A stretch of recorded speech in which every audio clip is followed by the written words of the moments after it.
And you've heard us talk about it since the tragedy at Yarnell Hill, the 100 Club, a nonprofit group that serves our public servants in their time of need.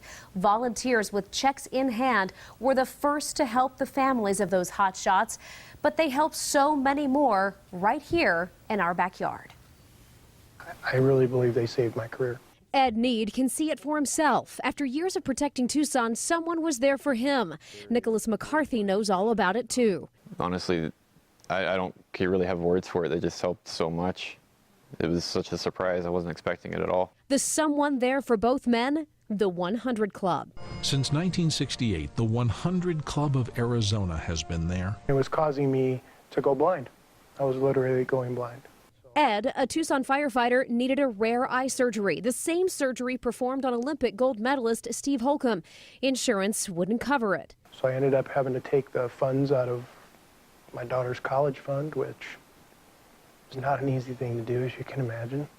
But that's where the money was going to come from. That's where the 100 Club stepped in, helping to pay for that surgery, giving Ed his vision and his life back. I would say you change lives. You can literally change someone's life overnight. Overnight is when Nicholas McCarthy found himself in shock and in need. For the first time, we hear from the Tucson police officer who was hit chasing a suspect. I have a fractured pelvis in a couple different places, broken ribs. I had a dislocated shoulder, but that was fixed. Road rash almost everywhere on my body. Didn't have any skin from my wrist up to my tricep, basically. My nose got stitched up because I was kind of flapping all over the place. I had a broken meniscus, which was repaired by surgery, and a broken tibia.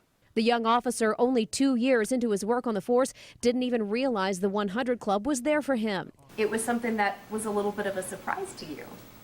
Someone showed up and said, "We're here to help." Yeah, that's pretty much what happened. I'm familiar with it, kind of. I've heard about it a little bit. I wasn't really too sure what they did, but just kind of got surprised in the hospital. Deputy Chief Sharon Allen not only serves Tucson, she serves on the board for the 100 Club. She hand delivers those checks. I really hold my composure when I'm doing it, but these families just break down because they're so overwhelmed with the challenges of the situation, and they hadn't even thought about, well, somehow I didn't know what I was going to do. I can't get the paycheck for another month.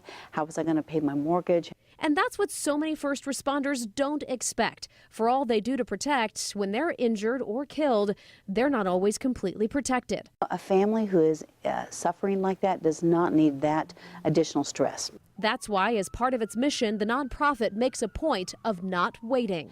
We're the first group that is immediately on scene to provide that financial assistance, so it makes a big difference. The men and women in public service are always there. It only makes sense that in their time of need, someone has their back, too. And if you would like to learn more about the 100 Club or to make a donation, I've put the link on our website at KGUN9.com.